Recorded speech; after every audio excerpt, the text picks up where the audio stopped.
Olá pessoal, bem-vindos a mais um vídeo. Hoje estarei falando sobre a arte de gerenciar as emoções. Inicialmente, as nossas emoções foram criadas por Deus e elas foram modificadas com o tempo após a queda. Ou seja, nossas emoções, nós temos que gerenciá-las com cuidado, porque a Bíblia vai dizer: ireis, mas não pequeis. Então, a gente pode ter a ira, a gente pode se irar, porque acontece um momento de raiva. Jesus teve todas as emoções, mas ele soube gerenciar cada uma. Ele não se deixou dominar pelas emoções.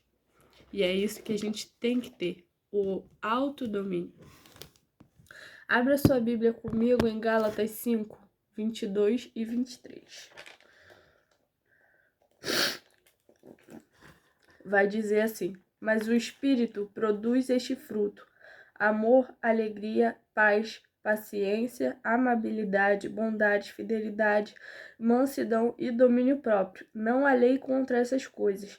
Aqueles que pertencem a Cristo crucificaram as paixões e os desejos de sua natureza humana.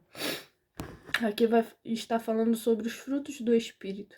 E quem tem esse fruto pertence a Cristo. E se amamos a Ele, a gente deve negar as paixões deste mundo. A Bíblia ela vai oferecer uma rica perspectiva sobre o controle das nossas emoções, enfatizando que, embora as emoções sejam parte inerente da criação divina, como eu já disse antes, é crucial gerenciá-las para viver uma vida que agrada a Deus e promove o bem-estar. Ou seja, não só vai agradar a Deus a gente saber gerenciar as nossas emoções, mas também vai promover o bem-estar para nós mesmos. Não se trata de reprimir ou negar o que se sente, mas de direcionar as emoções de forma sábia e piedosa. Vou falar também sobre a importância do autodomínio, que aqui em Gálatas 5, do 22 ao 23, vai falar sobre o domínio próprio, né? A lista do domínio próprio, ele tá ali na lista dos frutos do Espírito. O que sugere que é algo que se desenvolve e amadurece com a vida cristã. Você já não nasce com um domínio próprio, você vai ali naquela caminhada de amadurecimento com Cristo, conforme você vai buscando a Cristo, vai buscando um relacionamento com Ele, naquela caminhada cristã ali, você vai desenvolvendo isso. Você tem que buscar por isto. Provérbios 25, 28. Se você puder, abre aí comigo também. Porque é um estudo e eu gosto muito que vocês me acompanhem.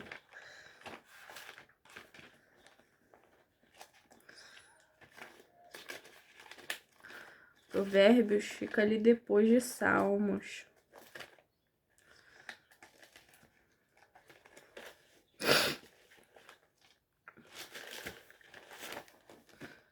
Provérbios 25,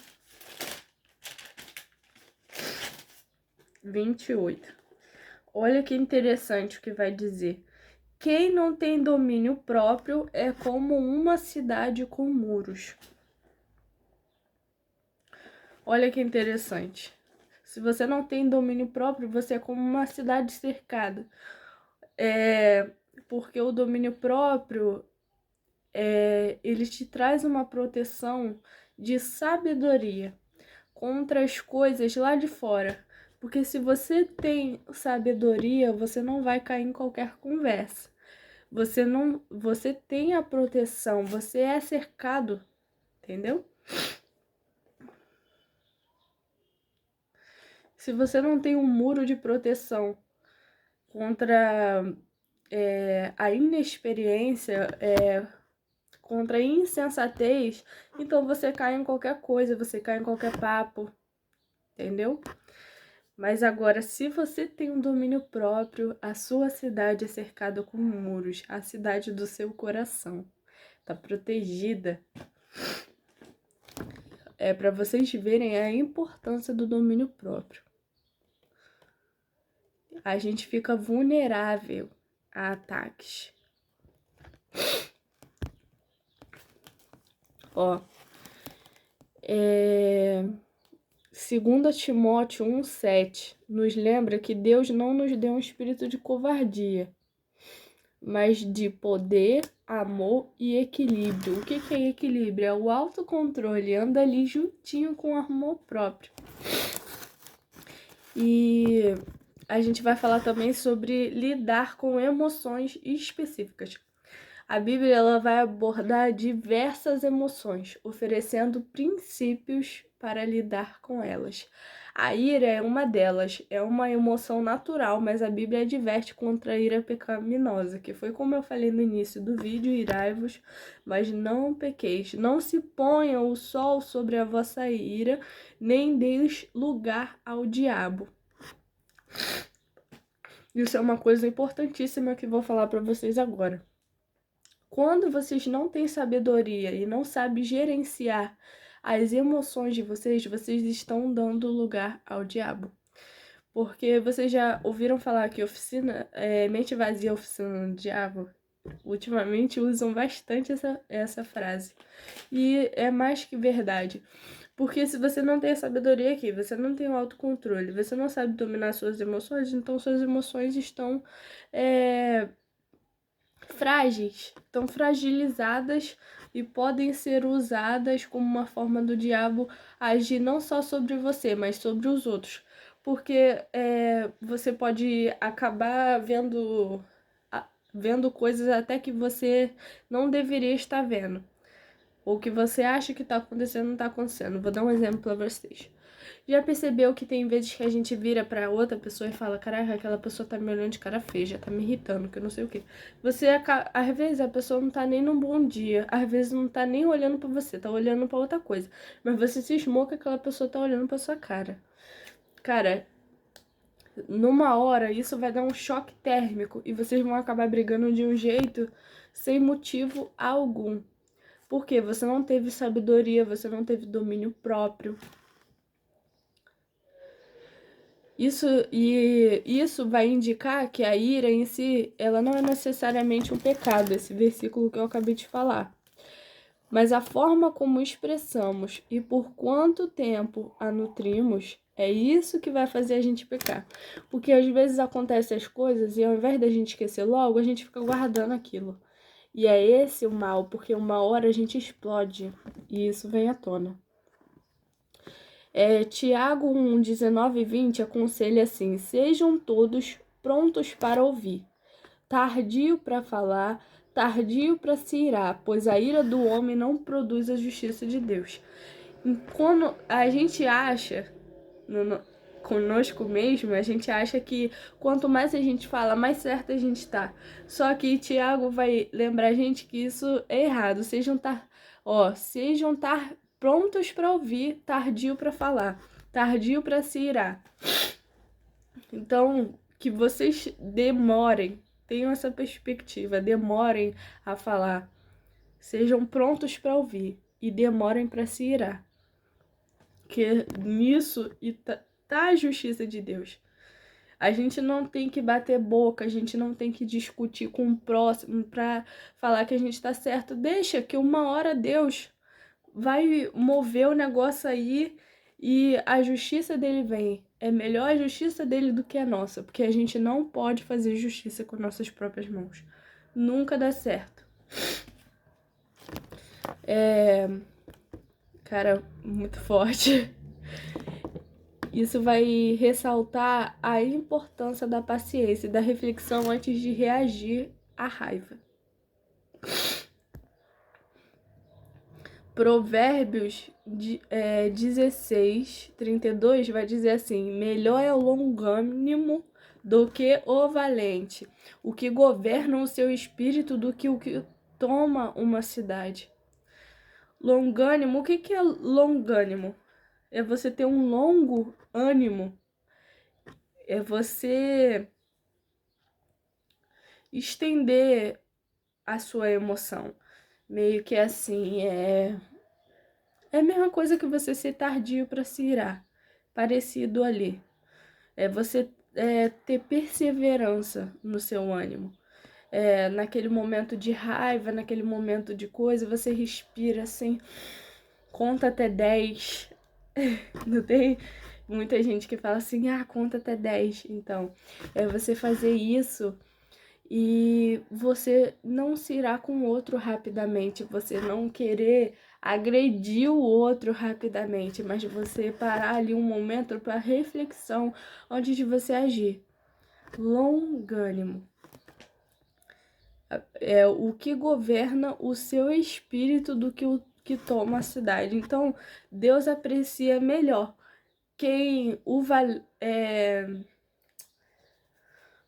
Deus aprecia melhor quem sabe gerenciar suas emoções do que o que vai tomar uma cidade. Aquele valente, aquela pessoa brigona, Deus aprecia melhor quem sabe gerenciar suas emoções. É por isso que eu queria trazer esse estudo, gente, porque é muito interessante. Tem muitas coisas que a gente não sabe e a palavra de Deus vai dizer que o meu povo perece por falta de conhecimento. Então é isso que eu quero trazer para nós aqui, até para mim mesma, porque eu estudando, eu aprendo para poder trazer para vocês. Então é isso que eu quero, que a gente tenha sabedoria de espírito. A Bíblia também vai falar sobre a ansiedade e preocupação. Gente, essa é a era de ansiedade. Se você for ver, maior parte da população tem ansiedade ou tem depressão. E por que causa isso? A preocupação leva a isso. Às vezes você vai dormir e fica, meu Deus, eu tenho essa conta para pagar, tenho aquela conta para pagar, eu ainda não recebi, não sei o que, e fica aquilo martelando na sua mente. Você não descansa e aquele excesso de preocupação vai gerar ansiedade. E a Bíblia, ela vai nos encorajar a pôr a nossa confiança em Deus para superar a ansiedade. Filipenses 4, do 6 ao 7, é o versículo-chave. Preste atenção. Não andem ansiosos por coisa alguma, mas em tudo pela oração e súplicas e com ação de graças, apresentem seus pedidos a Deus. E a paz de Deus, que excede todo entendimento, guardará o coração e a mente de vocês em Cristo Jesus. Gente, a oração e a gratidão, elas são ferramentas poderosíssimas contra a preocupação. Então, se você tá ansioso, tá preocupado, já dobra seu joelho agora e começa a orar. E começa a agradecer. Lembra, caraca, ao invés de eu reclamar e ficar ansioso, eu vou agradecer a Deus. Porque hoje eu tô de pé. Hoje eu acordei com vida. Hoje eu tô aqui podendo respirar. Quantas pessoas estão recebendo diagnósticos de câncer nesse momento? Ou quantas pessoas estão na cama de um hospital? Ou quantas pessoas não podem nem dobrar o joelho para orar? Eu tô podendo dobrar meu joelho agora. Quantas pessoas não têm um emprego? Quantas pessoas não têm a oportunidade de ir numa igreja porque talvez estejam nessa situação de estarem numa cama de hospital? E o desejo no coração delas arde por encontrar o Senhor. Quantas vezes isso não aconteceu? Então, que possamos aprender a ser gratos. Porque quando entra a gratidão e a oração juntas, e elas batem entre si, cara, não tem lugar para ansiedade, não tem lugar para preocupação. Elas são ferramentas poderosíssimas que podemos usar para gerenciar essa emoção.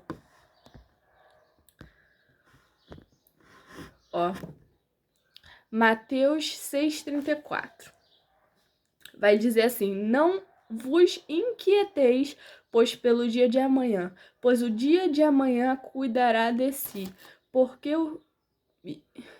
cuidará de si mesmo. Basta cada dia o seu mal. Cara, essa frase vai sugerir o quê? A gente focar no presente e confiar que Deus proverá para o futuro. Deixa eu te perguntar uma coisa. Momento de reflexão aqui. Aquele problema de amanhã que tá resolvendo, que você tá pensando, você vai poder resolver agora? Não vai, né?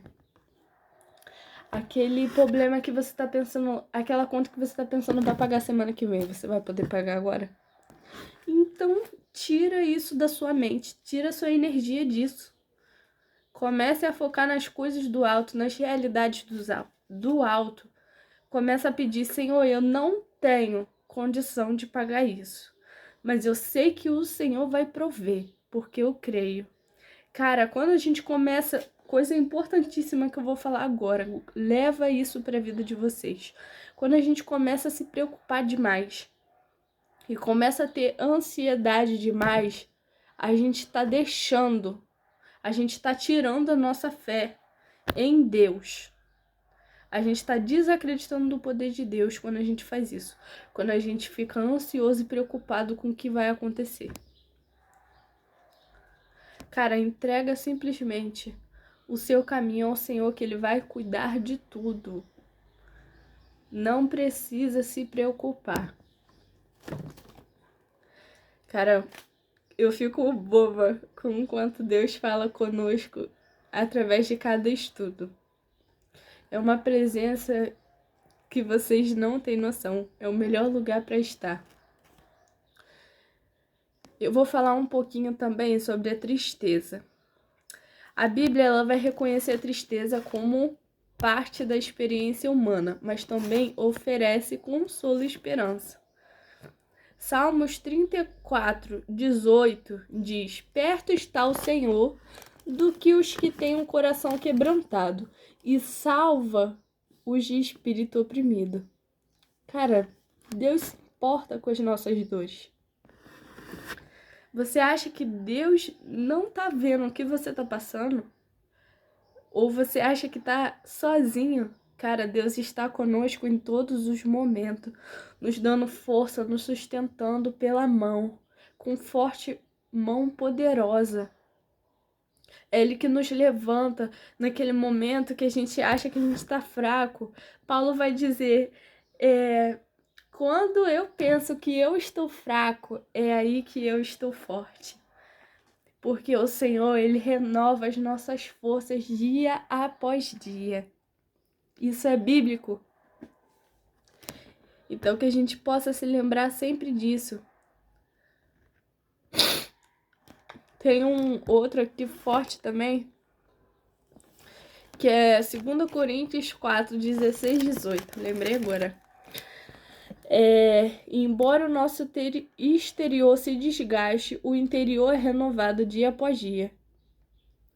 E que as aflições presentes são leves em comparação com a glória eterna. Cara, que versículo. Mesmo que o nosso exterior esteja desgastado, nosso interior está sendo renovado dia após dia. É por isso que tem dia que a gente vai dormir chorando. E no outro dia a gente acorda sorrindo. Por quê? Porque a gente foi renovado. Deus renovou as nossas forças. Comece a orar antes de vocês dormirem. E peça ao Senhor. Senhor, renova as minhas forças. Me dê um sono reparador. Que amanhã eu possa acordar renovado pela tua presença. Gente, essa palavra tá falando fortemente comigo, porque há pouco tempo eu tinha sido diagnosticada com borderline. E pra mim parecia que a vida tinha parado. Só que Deus está usando isso para eu ajudar outras pessoas a sobreviver a isso. Talvez você tenha recebido um diagnóstico médico também. Mas eu venho te dizer que não é o fim, não acabou a sua história. Tem mais coisa vindo, tem coisa boa vindo por aí. Permaneça nele, confie nele, que tudo mais ele fará. Ele é capaz de fazer infinitamente mais do que pedimos ou pensamos. Fique nessa promessa. Gente, eu me perdi aqui rapidinho. Foi. Cara, eu vou dar agora alguns princípios para você reconhecer e analisar as emoções. A Bíblia ela não vai sugerir ignorar nunca as emoções, mas ela vai te ensinar a gerenciar. Ela vai te ensinar a gerenciar, mas compreendendo elas à luz da Bíblia. Primeiro, você vai reconhecer e analisar as emoções. A Bíblia não sugere ignorar emoções, mas sim compreendê-las. E foi o que eu falei agora. Jeremias 17:9 adverte que o coração é enganoso, ressaltando a necessidade de discernimento. Então, primeiro princípio bíblico para a gente gerenciar as emoções é reconhecer e analisar. Você vai parar para refletir sobre aquelas suas emoções, o que ela tá levando você a fazer, a tomar tal atitude. O que tá levando você a sentir tristeza, por exemplo. Você vai fazer uma análise. Segundo princípio, você vai submeter as suas emoções a Deus. As nossas emoções devem ser submetidas à vontade de Deus. Romanos 12:2 vai falar, vai mandar a gente transformar o nosso entendimento pela palavra de Deus. Nos encoraja a transformar nossa mente, o que impacta diretamente na nossa forma de sentir e reagir. Então, segundo princípio, vai submeter as emoções a Deus. Você pode até fazer uma oração no seu quarto hoje e falar: Senhor, eu submeto as minhas emoções a Ti. As minhas emoções são cativas ao domínio do Espírito Santo. Eu apresento a minha mente a Ti. E pronto. Aí todas as suas decisões e emoções vão ser guiadas pelo Espírito Santo. Então você não vai estar mais ali agindo sozinho. Terceiro princípio, você vai desenvolver o fruto do Espírito. Gente, não é fácil desenvolver. Porque quando você começar a pedir para desenvolver o fruto do Espírito, pode ver que as suas provas vão aumentar. Por quê? Para você desenvolver amor, Deus vai te dar pessoas difíceis para você lidar, porque você vai ter que aprender a amar aquelas pessoas. Para você ter o fruto da alegria, primeiro você vai ter que passar pela dor, para depois você saber o que é a alegria. Para você ter paz, você vai conviver com pessoas que te tiram a paz, porque ali você vai ter que aprender a desenvolver essa paz. Paciência, pessoas difíceis, bondade, fazer o bem para o próximo, mais do que a mim mesmo. Fidelidade, você aprender a ser fiel a Deus, ao outro, à sua família, ao seu trabalho. Domínio próprio. São qualidades, gente, que vão nos capacitar a lidar com emoções.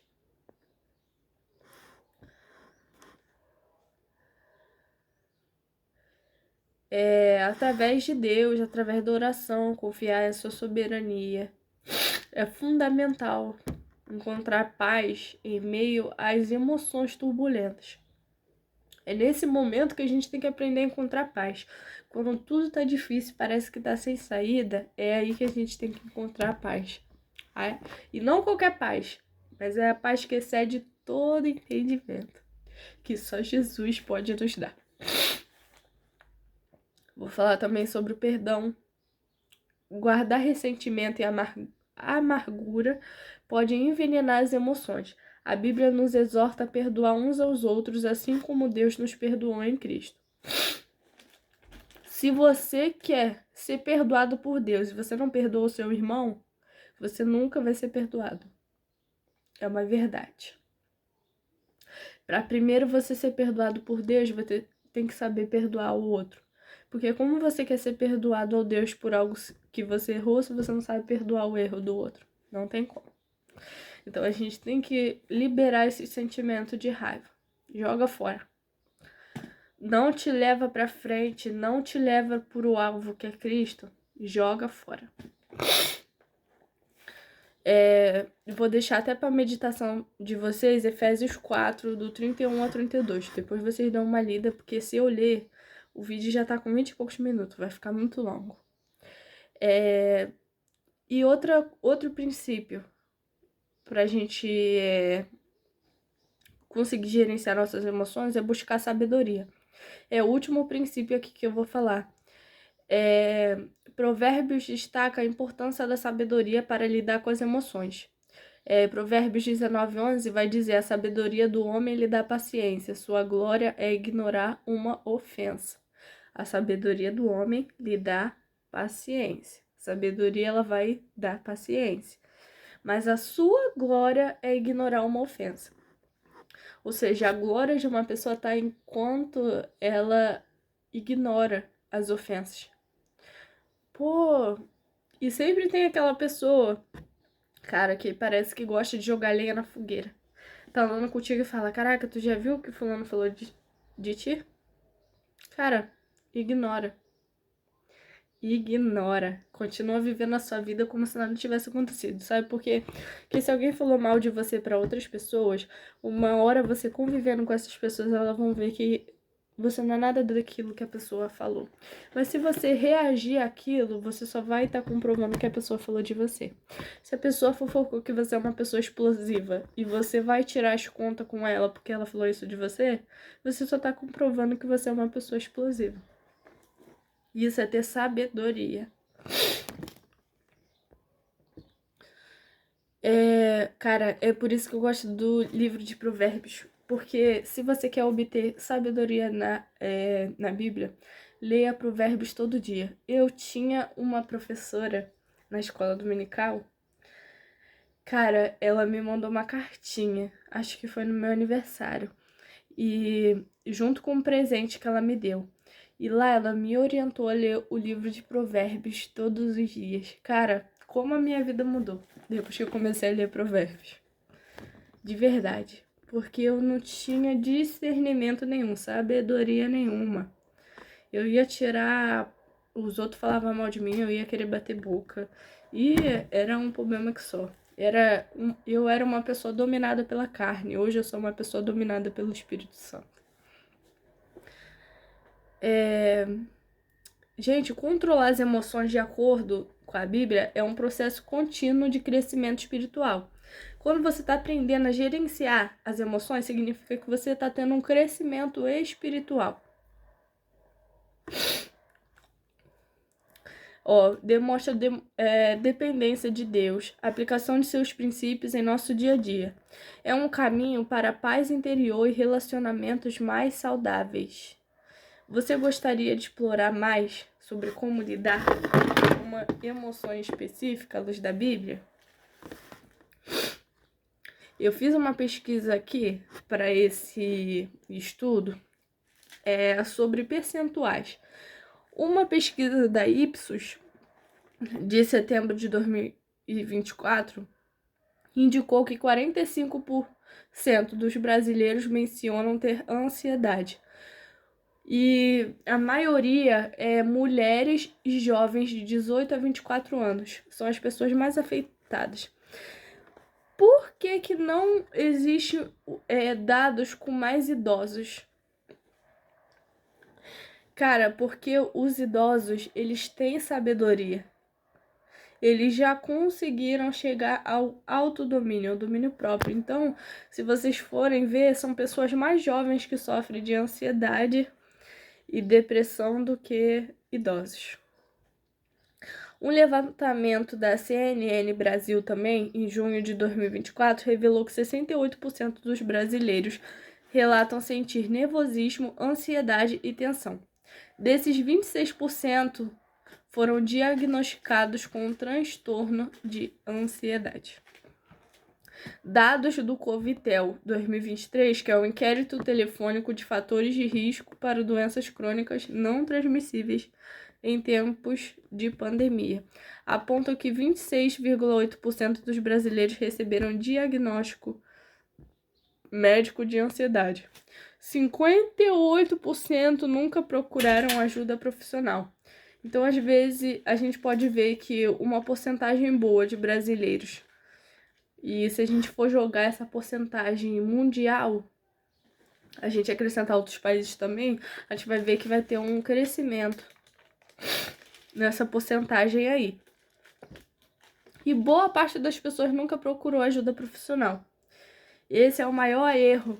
Cara, tá com problema, tá ansioso demais, tá com às vezes você pode ter um transtorno e você nem sabe. Procure ajuda profissional, não fica achando que você é o super-homem.